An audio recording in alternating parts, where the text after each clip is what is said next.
May mabigat na pinapasa ng 25 taong gulang na si Erwin.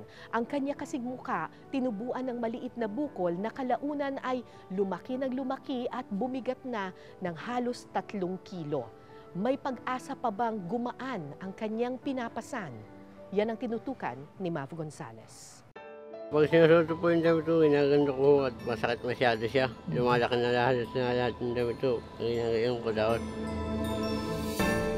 Pag hindi ko gagawin, lalapat ko sa mukha ko eh. Kaya ginagayon ko po. Ang simpleng pagsusuot ng damit na madali lang para sa atin, mahirap at masakit para kay Erwin. Masakit nga po yung pag dumidit sa bukol ko yung damit. Kaya ho, nalakihan ko yun para inabuka ko po.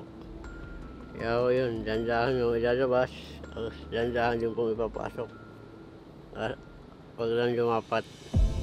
Ang minsang masayahing binatilyo, nagbago nang biglang may dumating sa buhay na mabigat na pagsubok.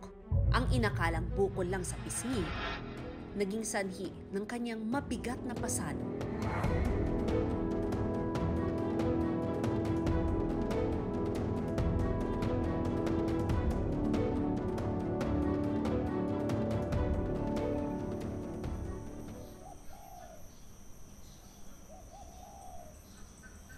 Ito po yung bukol ko na sumasakit na hindi ko maintindihan kung paano sumakit ito.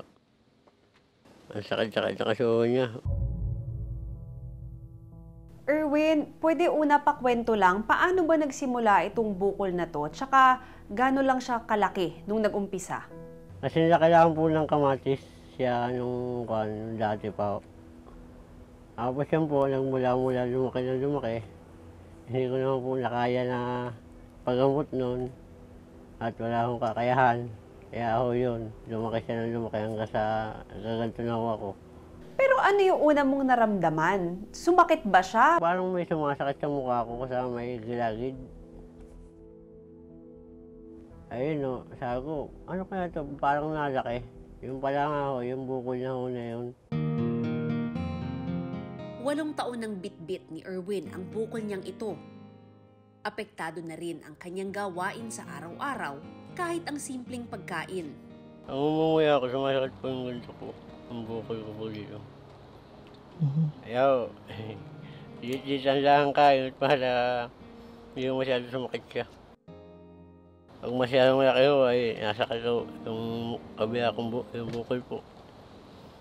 Yun, kaya ho, dapat kung malilambot lang kain ko nga ho. Nagkaroon na po ba ng pagkakataon na nasugatan? Ano pong nangyari?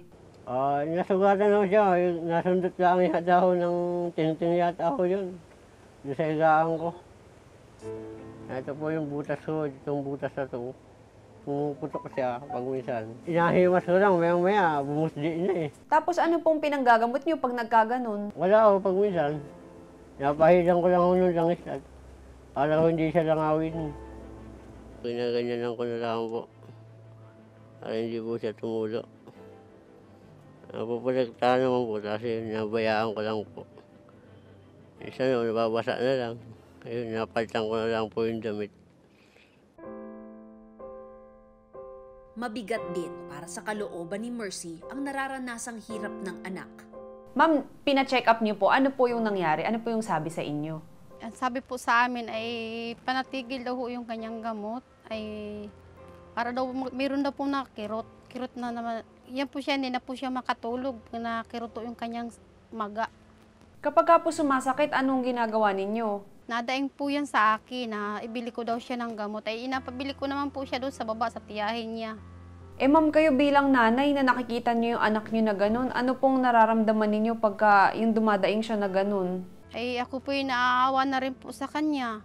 Sabi ko, anong magagawa ko? Eh, nakikita ko po siya, para din po ako nahihirapan sa ganyang itsura niya po. Naaawa na nga po ako sa kanya eh. Pero gaano kadalas po siya dumadaing na ganun? Ay minsan po, hindi lang po ilang beses po na daing yan sa akin pag yung talaga hindi na po niya kaya. Halos nga ho yan, hindi makatulog. Pati ang paghiga at pagtulog, isang pagsubok din para kay Erwin. Ito po yung bukol ko, masakit pag nakahiga ho ako, pag nakagantong biso. Kailangan ho nakatagilid lagi. Pag hindi ho nakatagilid, sumasakit po siya. Kung saan ako pabaliktad-baliktad, pag minsan nakaupo lang ako. Nakatagilid lang ganyan lang. Mawala yung sakit niya, tapos pag sumasakit naman, inahimas ko lang mga ganito kong bukol. Mawala lang yung sakit ko. Pag hindi ko nahimas ko, ay ikot may sakit lalo. Inatiis ko na lang, parang mapapayak na po ako sa sobrang sakit ng ganito ko. Pangalawa sa 6 na magkakapatid si Erwin. Dati raw siyang nakakapagtrabaho bilang construction worker pero nahinto mula nang unti-unting lumaki ang kanyang bukol.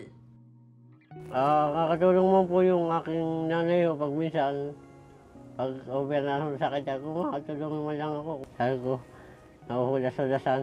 Kaso lang ko, yung pag minsan, pag wala na yung pang-suporta kong gamot, wala na ako, sumasakit ako, ayun, tinitiis ko na naman. Halos mawala na rin daw ang kumpiyansa ni Erwin sa sarili dahil sa kanyang itsura. Wala lang po ako lumabas ng bahay, lagi po nasa bahay, lagi lang ako. Ayun, malabas lang ako, mabili lang ng kung ano, just tiyahin ko, doon lang, hanggang doon lang po ako. Pero yung malayuan po, hindi na po. Ano po yung nagbago sa buhay ninyo simula nung lumaki yung bukol? Meron po ba kayong mga ginagawa dati na ngayon di nyo na kaya gawin? Yung mga ginagawa ko dati, ayun, nag-uuling-uling, yun lahat to, nagbago na, hanggang ngayon lang, hanggang sa bahay na lang, yun, tamang tagaluto na lang ako. Mabigat talaga ho siya, kaso lang, inatiis ko lang ho yung bigat at wala naman po tayong kaya para maoperahan. Ayun o, tiis-tiis lang sabi ko. Sa ngayon po ba, ano ang pinakakinatatakutan ninyong mangyari sa bukol ninyo? Ang kinakatakutan ko kasi po, baka maging cancer, biglang pumutok na lang siya ng malaki, yung hindi natin nalalaman, yung bungas di siya. Yun lang po ang akin. Kasi mahirap naman po pag simple siyang pumutok na lang ng gano'n, ay hindi natin kayang suportahan siya. Noong 2019, nakaluwas at nakapagpatingin sa Philippine General Hospital si Erwin. Doon, nakita kung ano ang kanyang kondisyon. Base sa diagnosis, may ameloblastoma si Erwin. Ang ameloblastoma ang pinakalaganap na uri ng odontogenic tumor o abnormal growth sa panga at ngipin. Ang ameloblastoma para siyang bukol na galing sa mga tissues ng ngipin, kung saan nanggaling yung mga ngipin. Siguro parang nagkamali sa pagtubo ng mga cells na nagpo-produce ng enamel ng ngipin.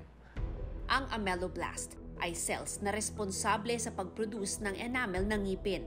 Ang enamel ay ang protective outer layer ng ating ngipin. Aktibo lamang ang ameloblast sa tooth development at magiging inactive kapag tumubo na ang ngipin. Sa oras kasi na tumubo na ang ating ngipin, ang cells na yon ay magiging inactive na at titigil sa pagdami at pag-produce ng tissues. Ngunit sa ilang pagkakataon daw, maaaring dahil sa gene mutations, nagiging active at nagpo-produce ng fluid ang naturang cells sa ating enamel organ na siyang nagiging cysts o bukol. Dapat hindi siya masakit. Kaya lang, pwede niyang maipit kasi yung mga nerves na nasa paligid. Yun usually yung nagkukos ng pain. Minsan dahil sa sobrang laki, yung bigat na niya, yun na rin nagpo-produce ng pain para sa pasyente. Dok, kung wari ito po yung mukha ni Erwin, saan po yung affected na part sa kanya? Base dun sa chart niya na nireview namin, saka dun sa photos na pinakita niya, mukhang nasa right side. Tapos, mukhang mula sa gitna ng panga, ng lower jaw, hanggang sa dito, sa condyle. Siya yung joint natin dito sa para makabuka ng bibig. Pwedeng kaya nahihirapan na rin siyang sumasakit na rin yung pagbuka ng bibig niya kasi nga hindi na siya sukat dito. Kaya hindi makagalaw na maayos yung kanyang bibig. So itong buong haba na to, yan yung affected ng kanyang bukol. Upang matanggal ang bukol sa mukha ni Erwin, kailangan niyang sumailalim sa operasyon. Ngunit kailangan ng malaking halaga para sa preparasyon nito hanggang sa mismong operasyon. Bukod kasi sa pagtanggal ng bukol, kailangang dumaan sa reconstruction ang parte ng kanyang muka na tinubuan ng bukol. Aalisin ang panga na naapektuhan ng bukol at papalitan ng buto mula sa binti at saka lalagyan ng bakal. Aabot sa mahigit 300,000 pesos ang halaga ng bakal na kakailanganin sa reconstruction ng panga ni Erwin. May mga pwedeng malapitan naman na financial, parang makapagbigay ng financial assistance sa mga pasyente. DOH Hospital, pati PGH, parang meron kaming social service office. Pero pagka ganun po, nakakamatay ba yung bukol itself or yung repercussions lang niya? Okay. Yung bukol itself, hindi siya nakakamatay sa pasyente. Kaya lang, yung nararamdaman ng pasyente, yung epekto sa quality of life niya, pwede maka-apekto sa kanyang disposition at eventually manghina. Ang ameloblastoma nga pala, benign na tumor. No? Hindi siya masamang bukol, hindi siya cancer. Kaya lang, ang behavior niya, para siyang masamang bukol. Mabagal siyang tumubo, pero marami siyang ginagawang mga pagsingit-singit sa buto ng panga.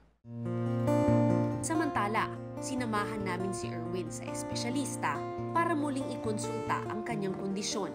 Mula kasi nang unang matignan siya ng mga doktor. Dumoble na ang laki ng kanyang bukol.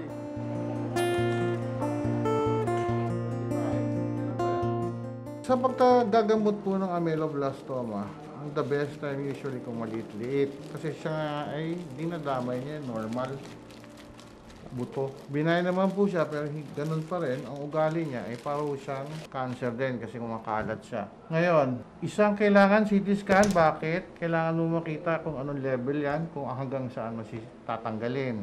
Sa ngayon, ang pwede mo bigay dyan, antibiotic kasi madaming open ng mga sugat. Kailangan mo simulan ulit or i-retrieve nyo lahat yung ginawa. Biopsy, yung CT scan, no? Lahat kasi ng pagpaplanuhan doon manggagaling. Pangalawa, kung wala yun, gagawin uli lahat yung biopsy, gagawin din yung CT scan. Inilapit ng brigada ang kondisyon ni Erwin sa tanggapan ng Department of Health Region 4A. Meron po tayong yung medical assistance program. Ito yung tulong na maaaring ibigay ng CHD Calabarzon sa mga kwalipikadong benepisyaro na naglalayong maibsan ang pasanin sa gastusin ng mga posibleng pasyente na mahihirap na makababayan o walang kakayahang magbayad para sa serbisyong medikal. Sa kanilang pagsusuri sa kaso ni Erwin, nakita nila kung ano pa ang tulong na maibibigay para sa kanyang kondisyon. Titingnan po namin kung ano yung post-surgical medication ang kailangan. Pwede pa po naman namin po ma-assist. Kung meron sa isang government hospital yung gamot na yon o another laboratory, i-assist po namin. Sa ngayon, patuloy ang buhay para kay Erwin. Patuloy siyang nangangarap na balang araw, maibabalik ang tiwala sa sarili at ang normal na ikot ng kanyang buhay. Sa ngayon, ma'am, ano na lang po yung pinagdarasal nyo para kay Erwin? Napagdasal na lang namin po para po ano na po yung kanyang pagpa-opera.